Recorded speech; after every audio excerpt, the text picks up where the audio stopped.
Après avoir sillonné le pays durant les 10 premiers jours de la campagne présidentielle, la COSOPSI, entendait la coalition de la société civile pour la paix et le développement démocratique en Côte d'Ivoire, dresse le bilan suivant. Il en ressort que, au titre de l'article 2 du Code de bonne conduite, relatif au droit des électeurs à exercer librement leur droit de vote,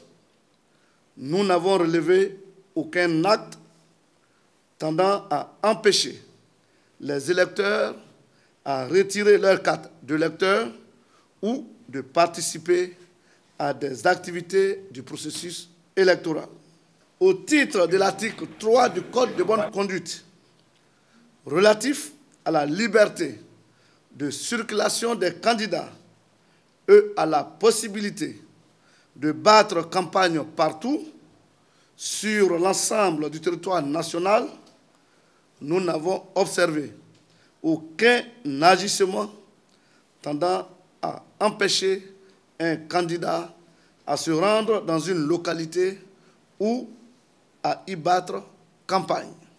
Quelques irrégularités ont été tout de même constatées ci et là, notamment dans les propos de certains candidats. Les observateurs appellent les signataires du Code de bonne conduite à sa stricte application et tous les autres candidats qui ne l'ont pas encore signé à le faire pour garantir au pays une élection apaisée. Nous allons appeler à une cérémonie officielle tous les autres partis politiques de la Côte d'Ivoire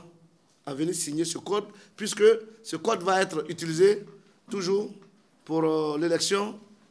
des députés. Plus de 48 observateurs ont été repartis dans 12 régions pour le compte de la COSOPSI. Avec elle, 5 autres structures d'observateurs dont le NDI, National Democratic Institute, tous investis dans l'observatoire du Code de bonne conduite, appellent l'ensemble des populations à participer à la tenue d'élections apaisées.